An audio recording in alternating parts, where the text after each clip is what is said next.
$2,500 years ago, the Buddha meditated on the suffering of the world.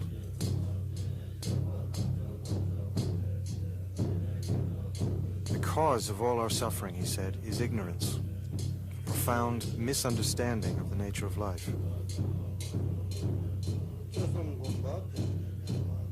Ignorance warps our view of reality and binds us to a world of illusion.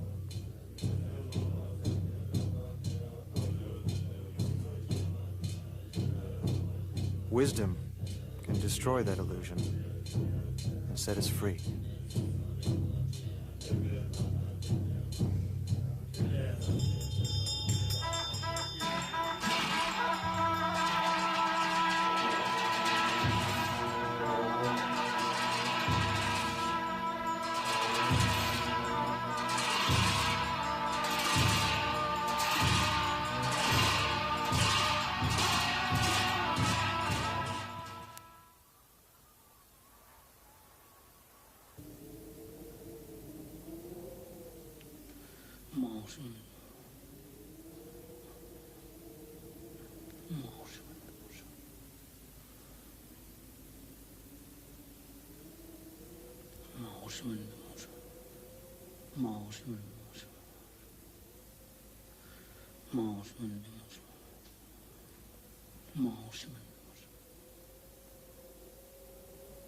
The kingdom of Nepal hugs the southern slopes of the Himalayas, the world's highest mountains.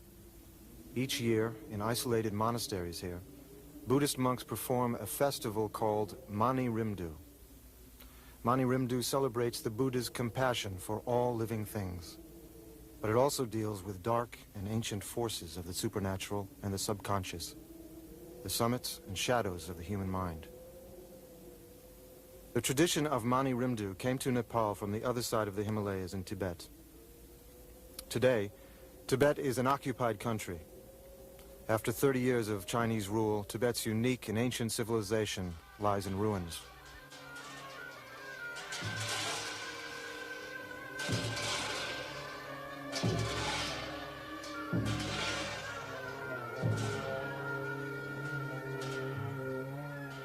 Here in Nepal, Sherpas, the Buddhist mountain dwellers who live on the slopes of Mount Everest, have given a home to refugees from Tibet. Together, Sherpas and Tibetan refugees keep the Mani Rimdu tradition alive.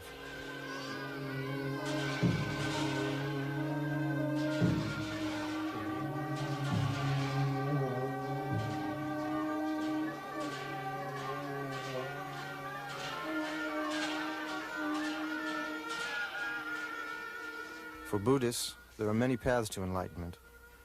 The Buddhism of the Himalayas is called the Diamond Path because of its purity and intensity.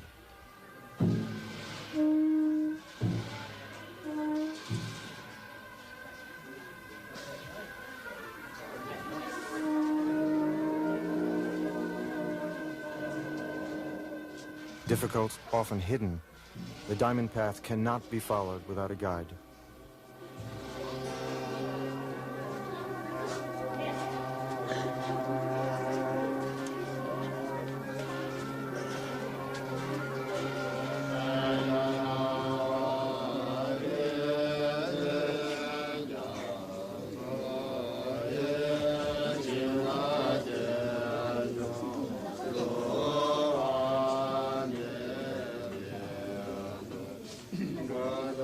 For the people of the Everest region, that guide is Lama Trulshig Rinpoche.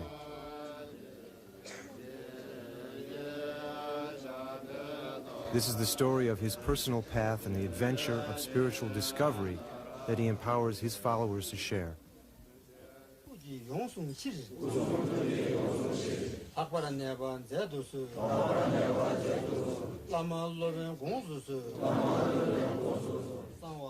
When Tulshig Rinpoche was a young monk in Tibet, he wrote a poem, If your mind is pure, everyone is a Buddha. If your mind is impure, everyone is ordinary.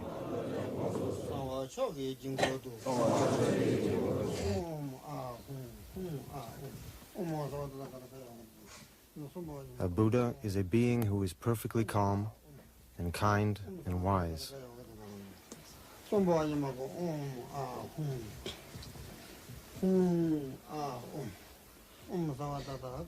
Meditation purifies the mind and lets its inner clarity shine through.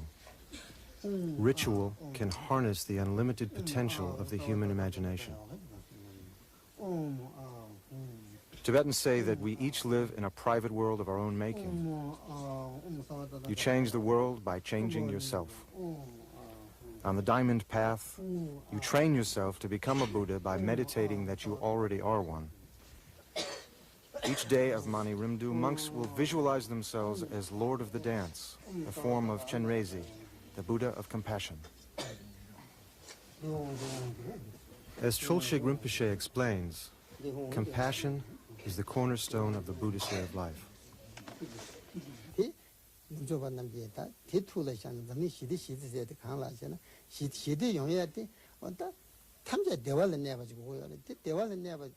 If you seek happiness for yourself, he says, you can have everything in the world and still be unhappy. But if you seek happiness for others, you'll find happiness yourself.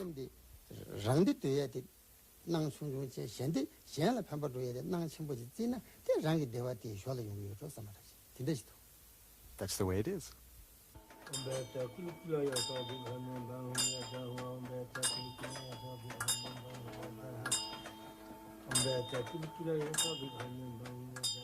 Throughout its history, Tibet concentrated its energies on spiritual development. Its only machines were prayer wheels. Its most gifted children were trained to become the spiritual leaders that Tibetans call lamas.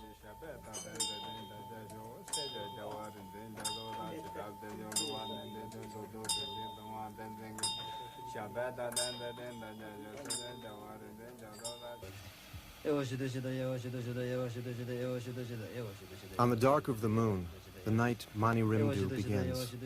A young lama prepares for the exorcism of the demonic ghosts. Demonic ghosts are forces that can invade monasteries and wreak havoc with religious rituals.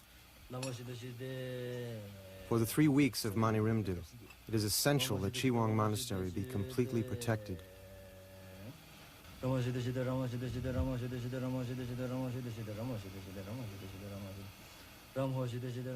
Using an effigy, a paper image of a ghost in chains, the Lama calls upon the power of the 4 elements, earth, water, fire, and air, to oppress and subdue the ghosts.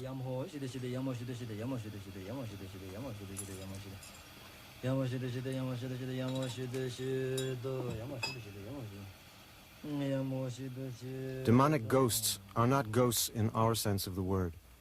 Lamas explain that a demonic ghost can be born when a monk breaks his vows. A demonic ghost, then, is like an emotion with a life of its own, and exorcism is a kind of therapy.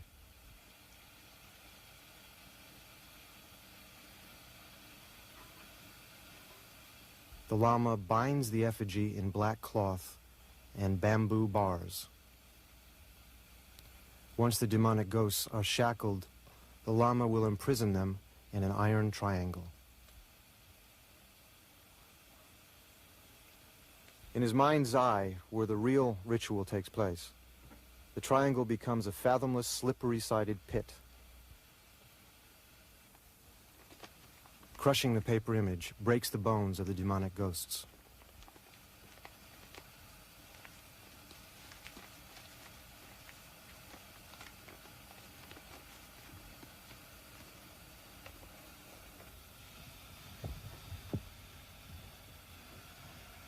The actions of the ritual are simple, yet from a spiritual point of view, they're very difficult. Although in a certain sense demonic ghosts are runaway emotions, the Lama must still treat them with compassion. Ghosts are prisoners of their own illusions. They live in a world of suspicion and fear.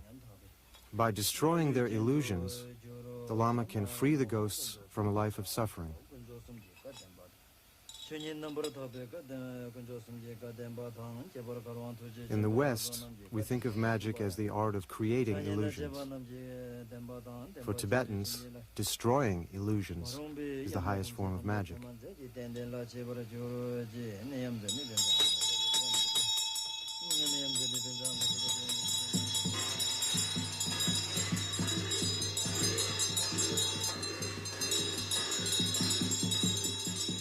As they bury the effigy, the monks chant these words. Down in the bottomless pit lie the demonic ghosts, the forces that block our fulfillment and lead us astray.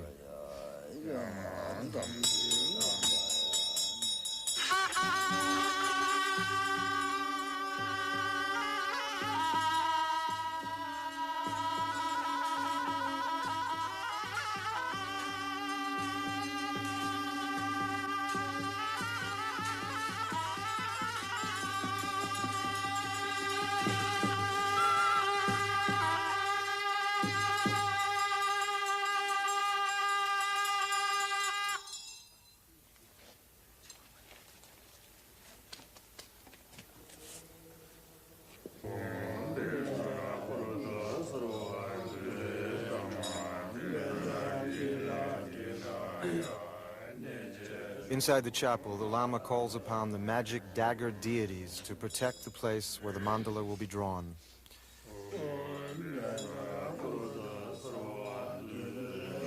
A mandala is an architect's plan of a sacred universe.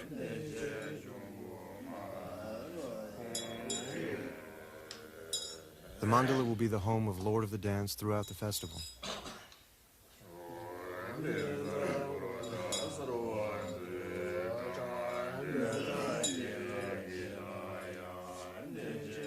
The dagger deities nail down any intruding forces.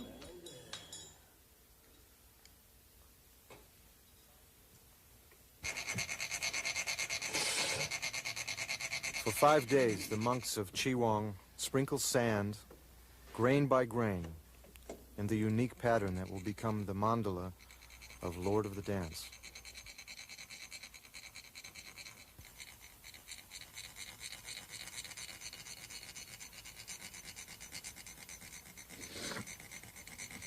Meditation will reveal the real mandala, a three-dimensional palace floating in space, surrounded by protective spheres of diamond and flame.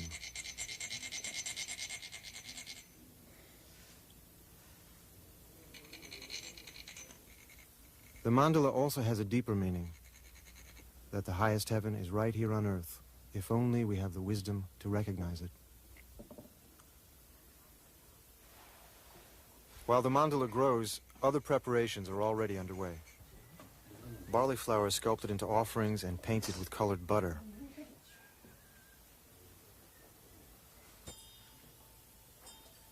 An artist from a nearby village creates a painting for Trulshig Rinpoche. The painting is of Lord of the Dance. He's called Lord of the Dance because his infinite creativity is symbolized by dance. He embodies the compassion of all the Buddhas. The painting is not just a portrait, it is a mirror in which the meditator sees the image of his own inner divinity, the image of the Buddha he wishes to become. After intensive meditation on the deity portrayed in the painting, a monk is able to visualize himself as the deity.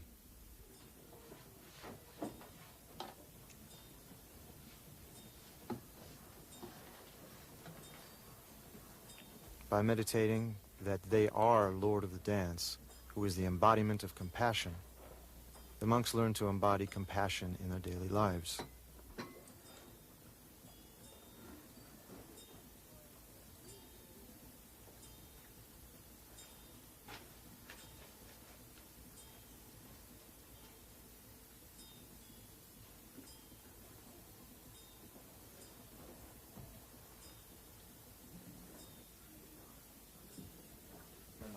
Monks and nuns make mani pills of rice flour and water. Mani pills give Mani Rimdu its name. Mani stands for Lord of the Dance's mantra, Om Mani Padme Hum. Mantras are words of power. sounds that invoke the deities and protect the human mind.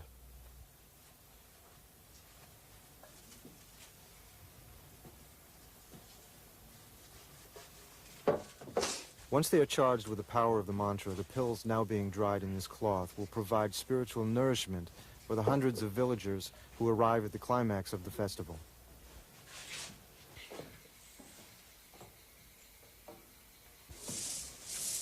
By the fourth day, the pills are dry and ready to be colored.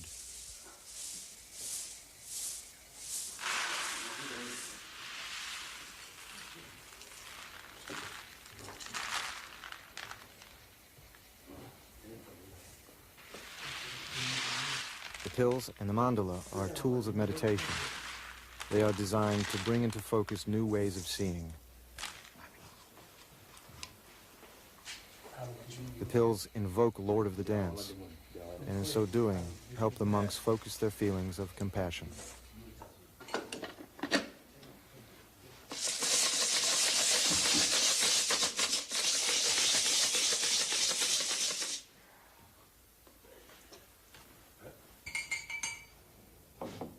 The mandala is a vision of paradise. In that vision, all beings are divine.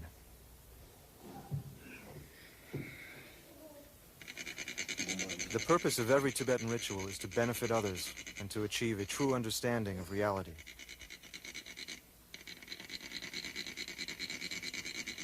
The union of this compassion and wisdom is symbolized by the star in the center of the mandala.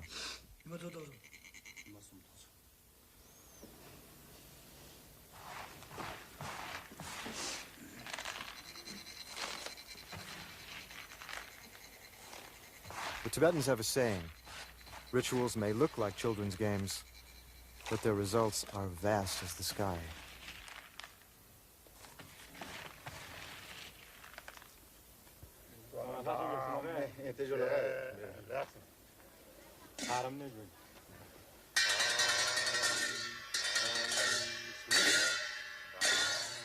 Whenever they can spare an hour from their preparations and rituals, the monks rehearse the sacred dances.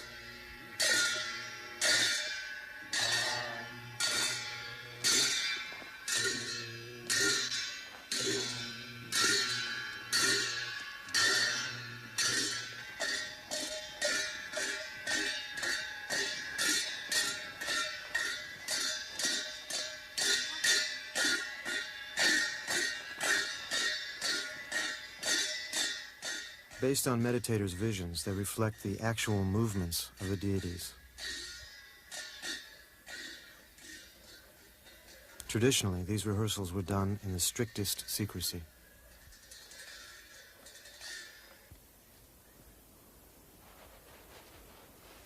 The ritual objects are nearly complete.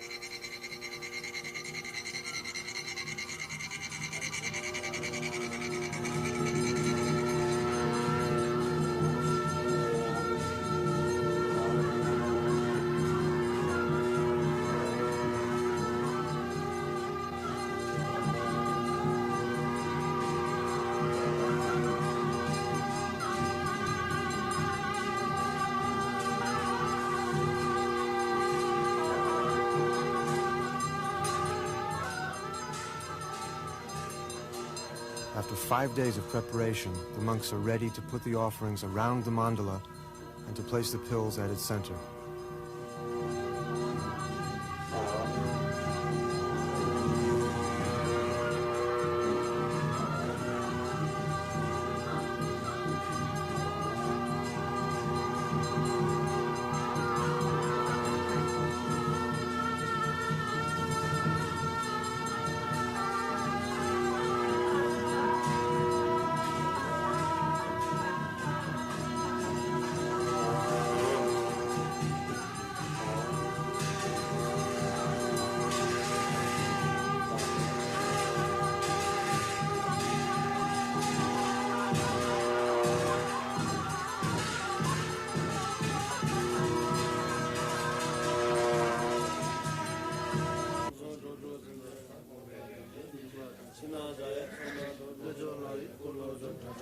Each day, the monks repeat the innermost heart of the ritual.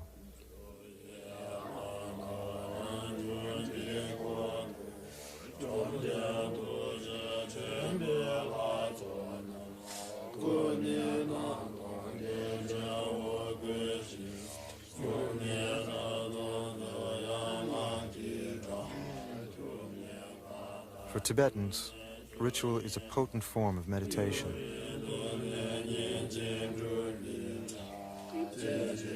This meditation gives power to the pills. The deity Lord of the Dance now floats above the pills at the center of the mandala. In meditation, the monks too become Lord of the Dance.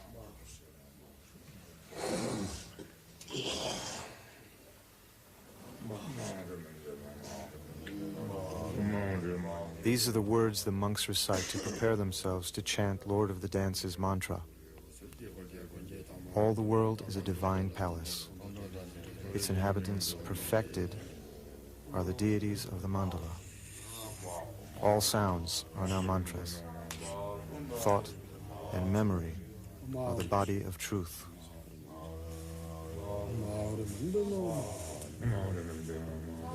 The rainbow-colored cord links the divinity within to the divinity without.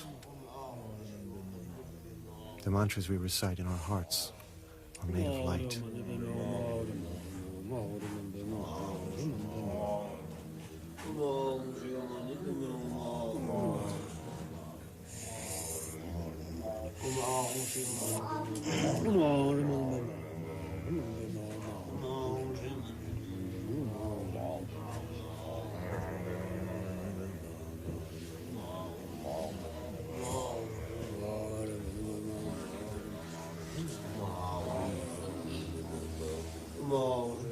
The light in our hearts flows through the rainbow-colored cord.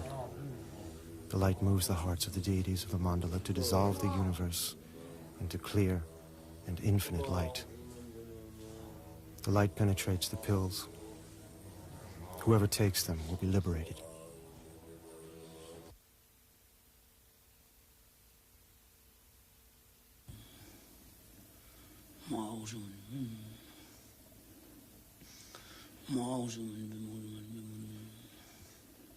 Each night a monk keeps a vigil.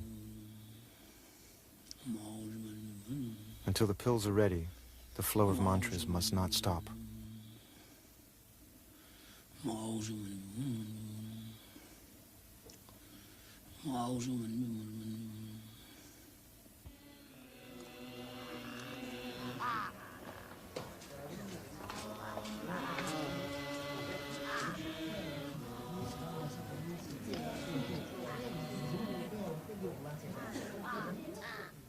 With 200 monks and nuns, Thubten Choling is Nepal's largest Buddhist monastery. By the standard of old Tibet, though, it is small.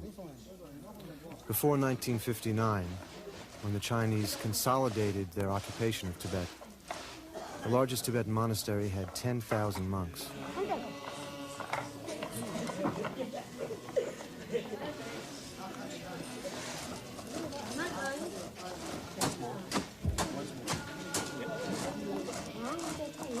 A large Tibetan monastery is more than a haven for prayer and meditation. It is a center of art and culture, a retirement home and a parochial school.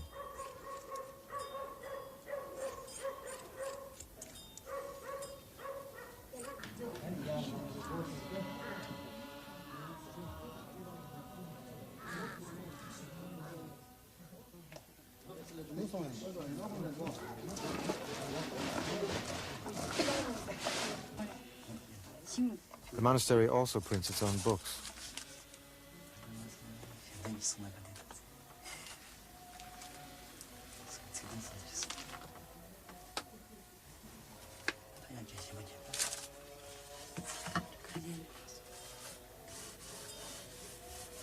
Tibetans are a supremely literate people. The monastery's library holds thousands of hand-printed volumes.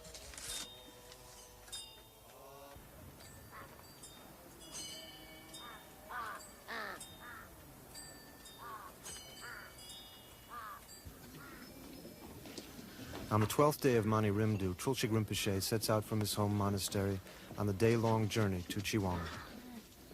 He goes to preside over the festival. Rinpoche first learned to meditate as a small boy in Tibet.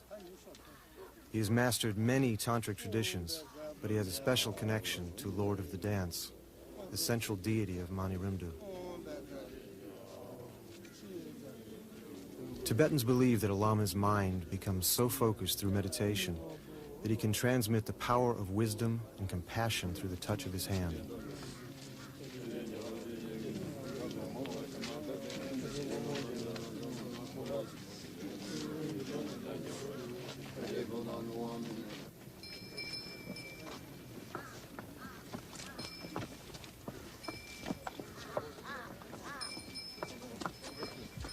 Like many lamas, Trulshig Rinpoche is considered the incarnation of generations of meditators.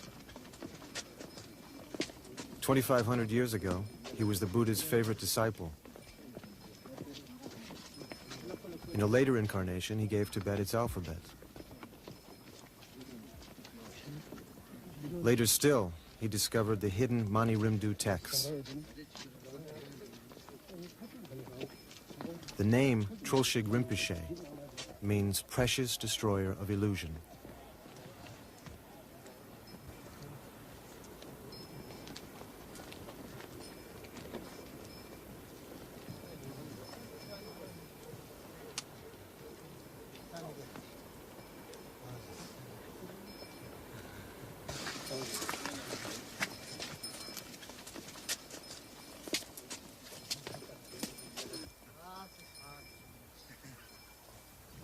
The Buddha taught that life as we live it is poisoned by desire, hatred, and ignorance.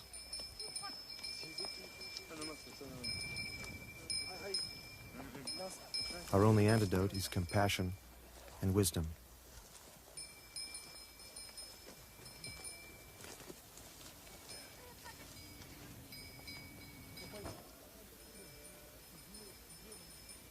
If we see the world as perfect, there is nothing to desire. If we see everyone as divine, there is no one to hate. This dream called life is only what we make it. Heaven and hell are states of mind.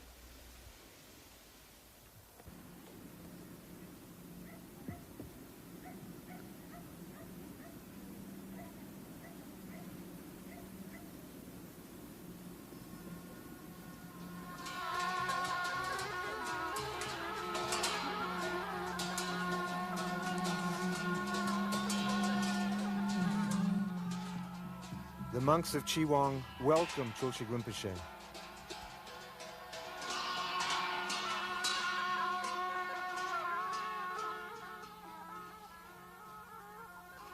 Without the help of their spiritual teacher and the additional monks he brings, their small monastery could not continue to perform Mani Rimdu.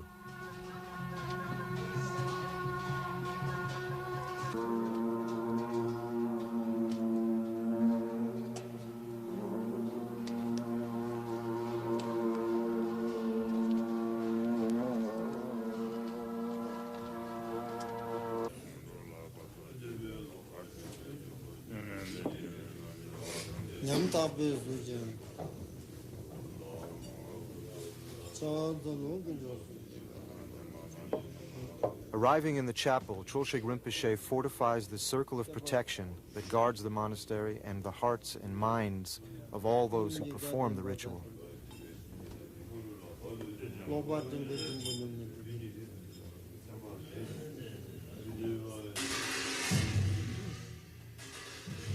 Once more, he summons the demonic ghosts of negative emotion.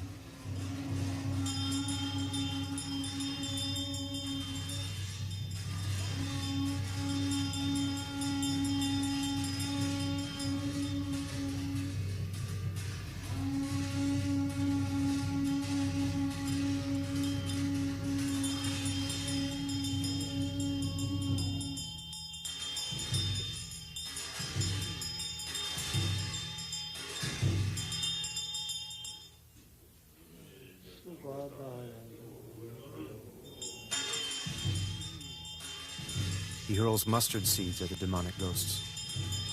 The mustard seeds are boulders that batter them into submission.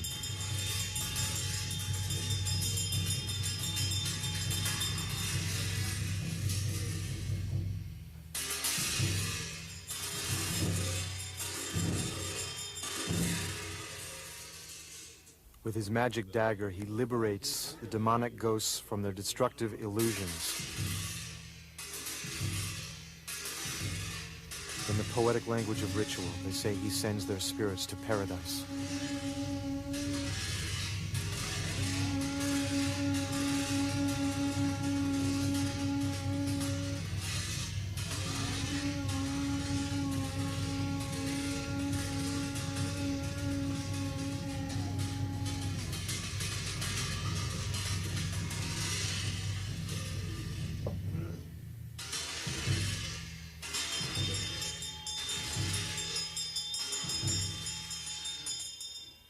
If approached with enough courage and compassion, the most powerful negative forces can be transformed into forces for good. This is the meaning of the ritual that summons the fierce protector deities.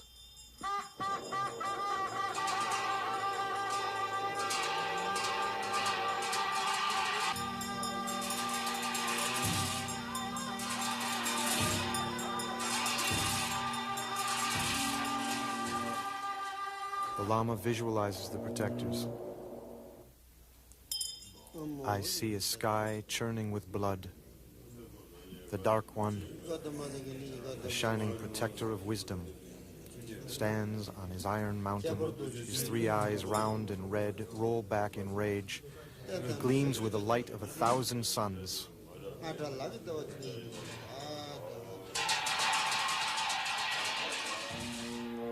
Only with the power of Lord of the Dance do the monks dare approach the great protectors. They remind each protector of his defeat at the hands of magicians past, and the promises he was made to swear, to protect religion and the world.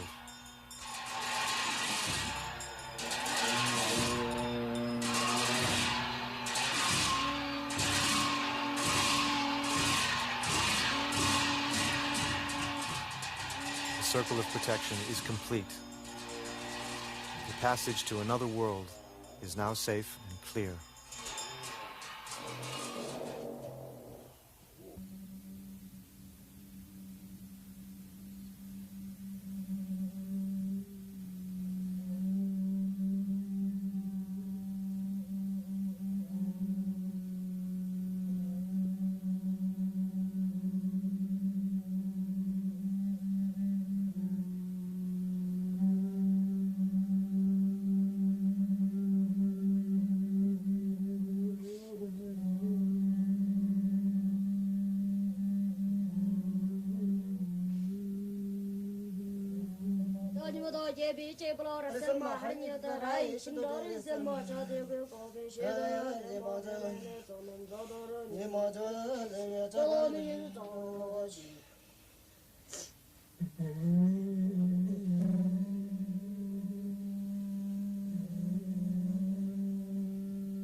The ceremony of initiation is the entrance to the diamond path of Tantric Buddhism.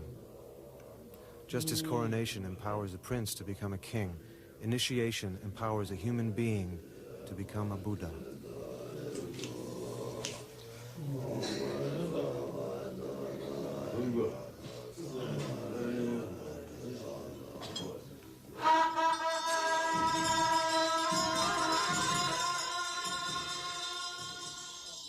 On the diamond path, they say the nature of the mind is like a diamond.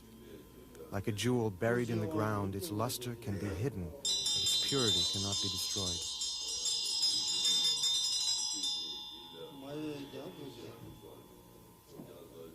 The cards are portraits of the deities of the mandala. As the Lama touches each card to his head, a deity alights on the head of each member of the assembly.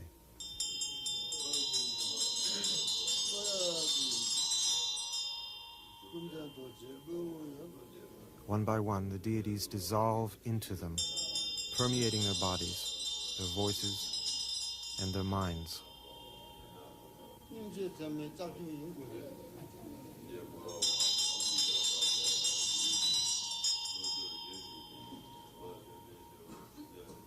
They enter the divine palace of Lord of the Dance. Their eyes open and they see the world through the eyes of a Buddha.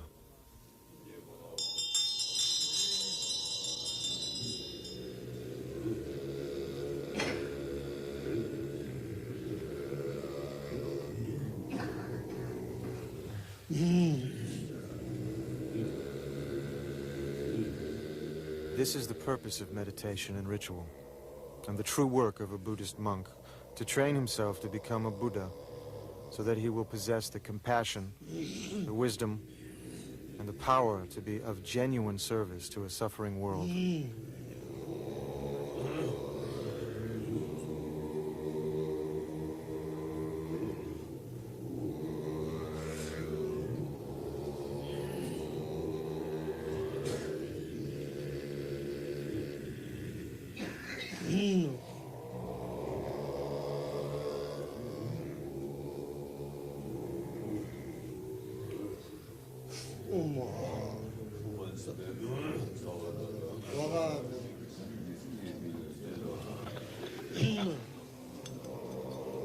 On the tip of his finger, there's a small drop of holy water. It is called the seed of enlightenment. It represents the potency of a mind dedicated to helping others.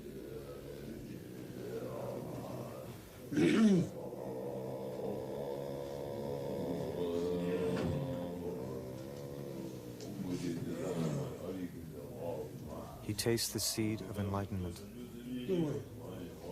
Wisdom descends as a goddess and embraces him.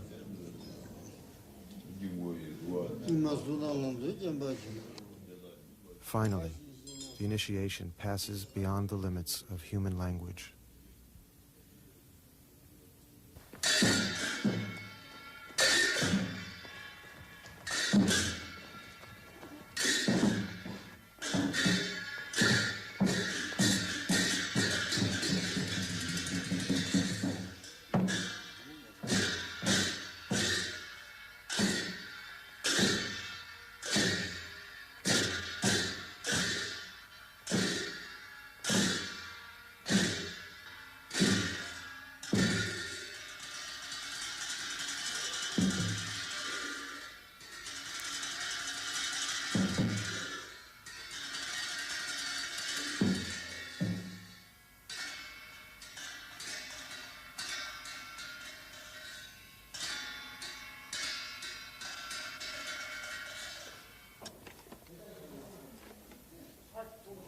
As the day of the dances approaches, the sense of excitement mounts.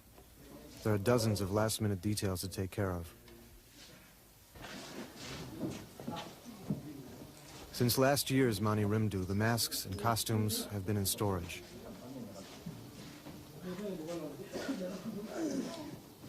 They must be carefully checked and adjusted before the performance.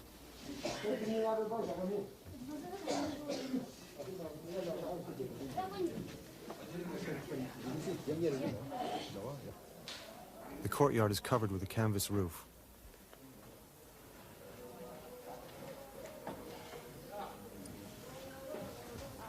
With 14 hours of dancing to do in heavy masks and costumes, the monks will need protection from the Himalayan sun.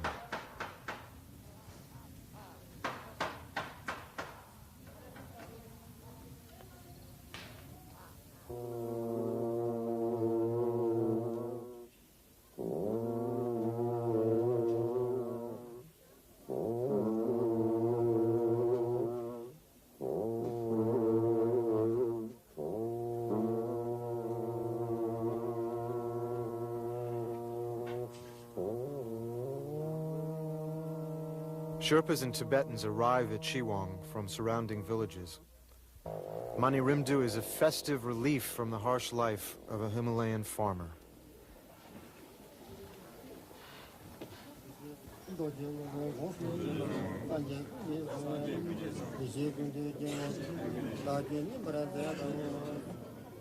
They come for Trulshig Rinpoche's blessing, for the pills and for the dances that follow. It is their way of participating in the monks' meditations.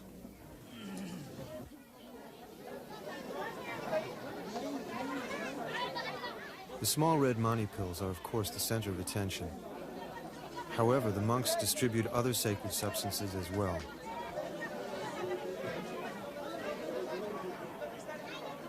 There are the sweetened balls of barley flour called the pills of life, and the sacramental wine known as the elixir of immortality.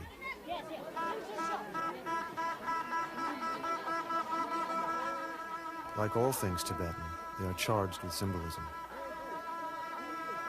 Immortality is not so much the length of one's life as the quality of one's life.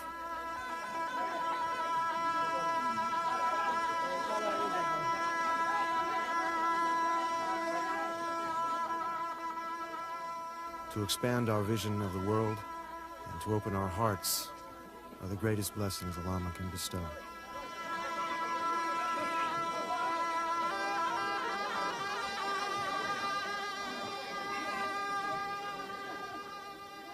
These men and women have traveled days, even weeks, for this moment.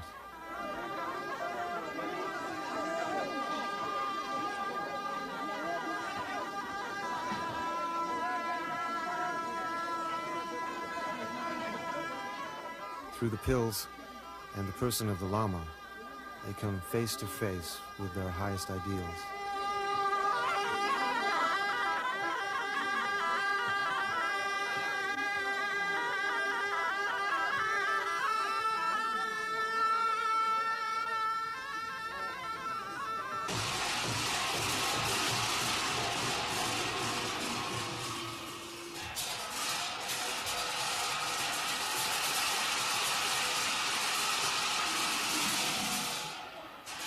The dances tell the story of Buddhism's conquest of superstition and dramatize the monastery's role of understanding and transforming malevolent forces.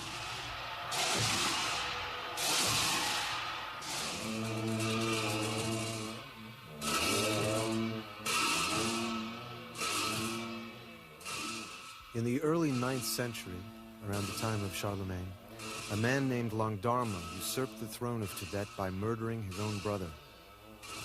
For 6 years, Langdharma murdered monks and burned monasteries to consolidate his power.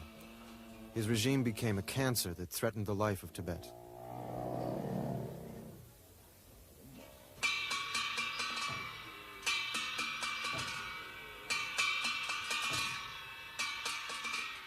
One day, a monk came to perform this very dance, the dance of the black hat magicians at the tyrant's court.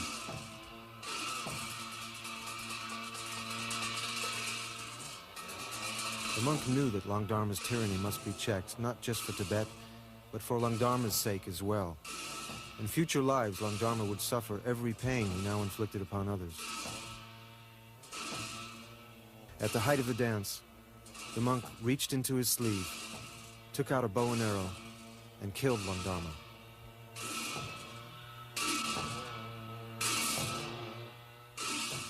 To this day, Tibetans remember this as Langdharma's salvation.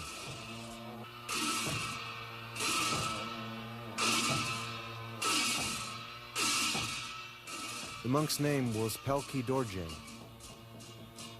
His present reincarnation is Trulshig Rinpoche.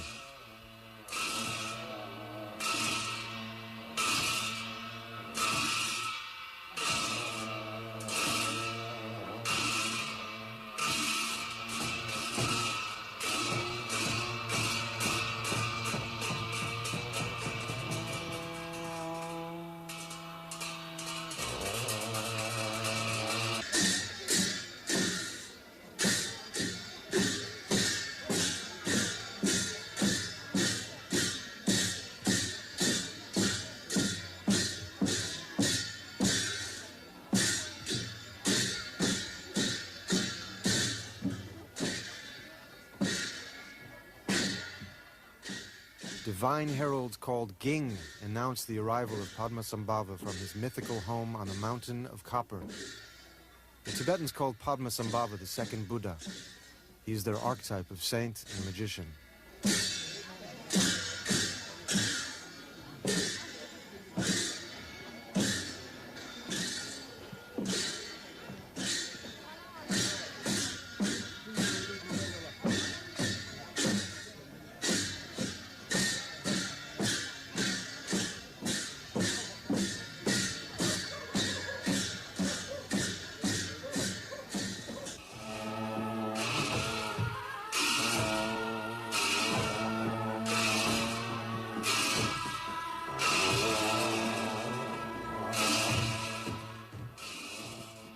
Every Tibetan knows the story of how Padmasambhava brought the diamond path to Tibet 13 centuries ago.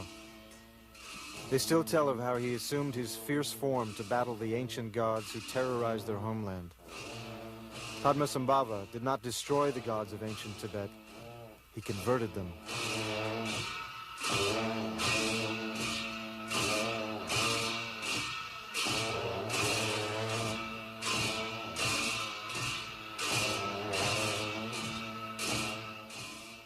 Today, Tibetans no longer worship the old gods out of fear, but honor them as protectors of Buddhism.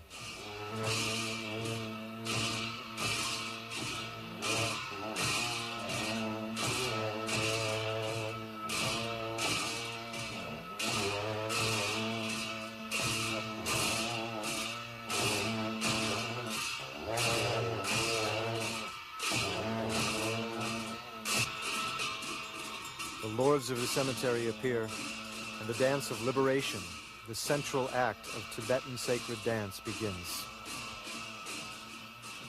Legend has it that these skeletons were once a man and a woman.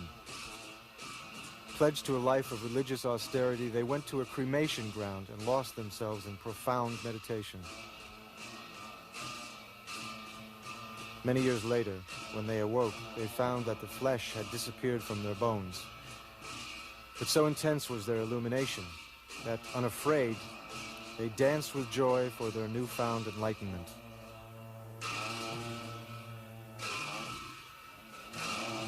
The black hat dancers betray masters of ritual. Their skill in meditation has taken them far beyond all fear. They can dance with death itself.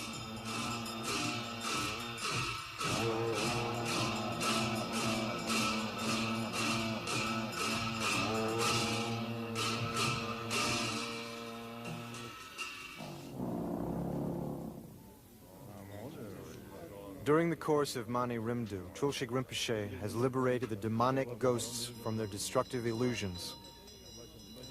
Now, the ultimate enemy must be destroyed. The enemy within: desire, hatred, and ignorance. The weapon of penetrating insight slays mankind's greatest enemy, ignorance, and transforms it into wisdom.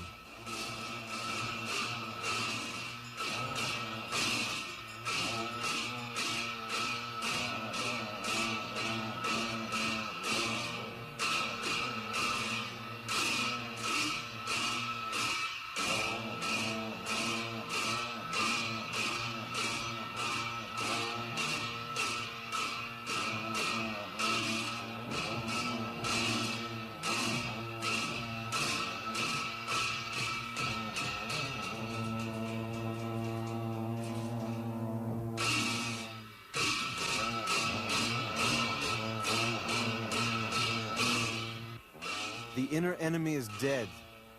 Rejoicing, the lords of the cemetery carry the corpse to the deities of the mandala.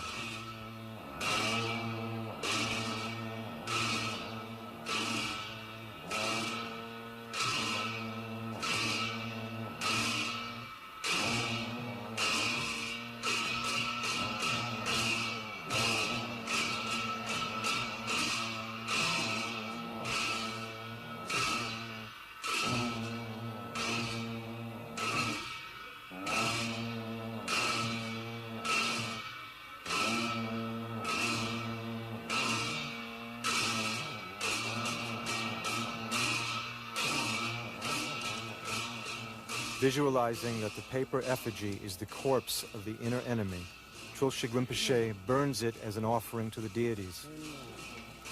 He asks in return that they liberate the world.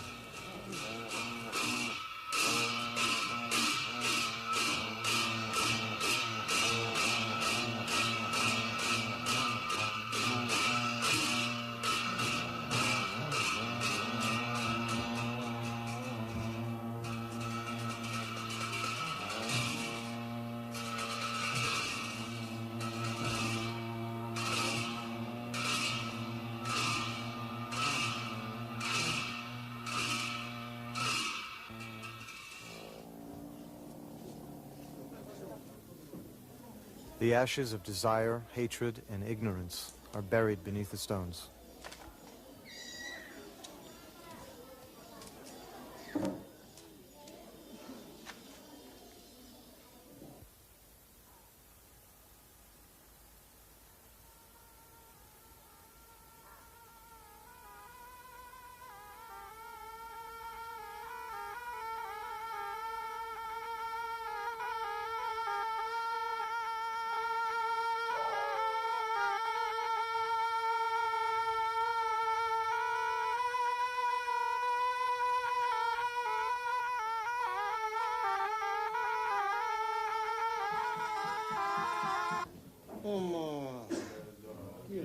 Their work finished, it is time to send the gods home. The magic dagger deities who have protected the mandala and Lord of the Dance, and the other deities who have lived within it.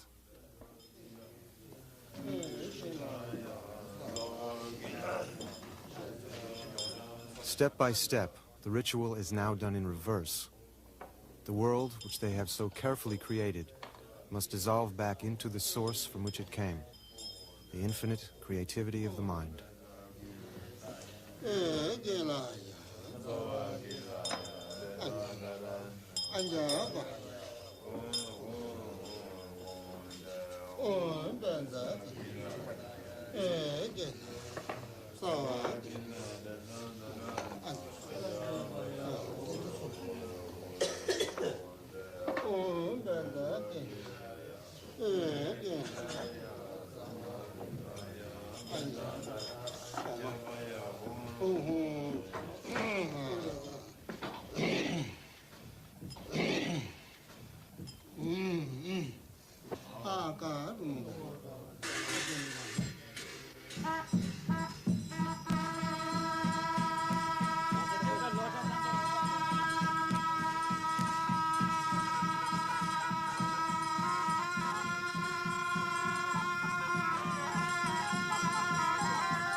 "5 days in the making, and a focal point of 2 weeks of prayer, the mandala has served its purpose. Now it becomes a dramatic reminder of the fragility of life.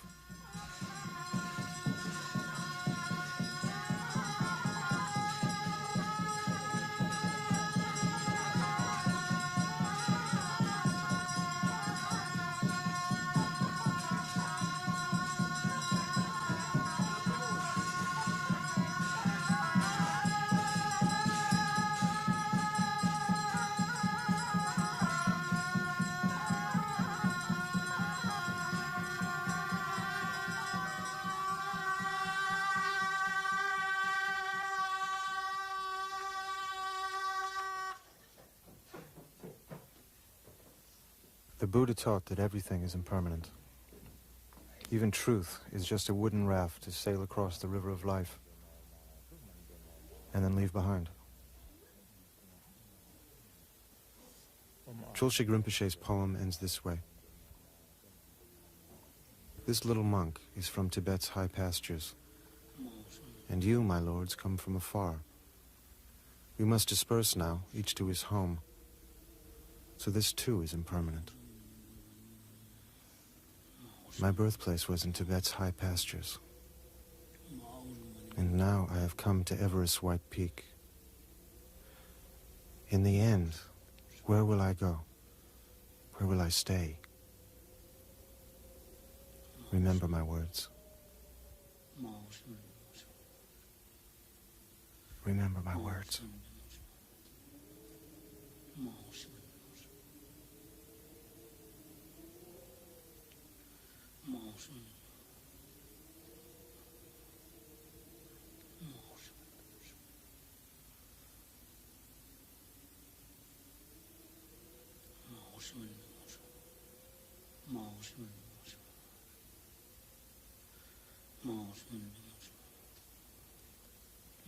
么？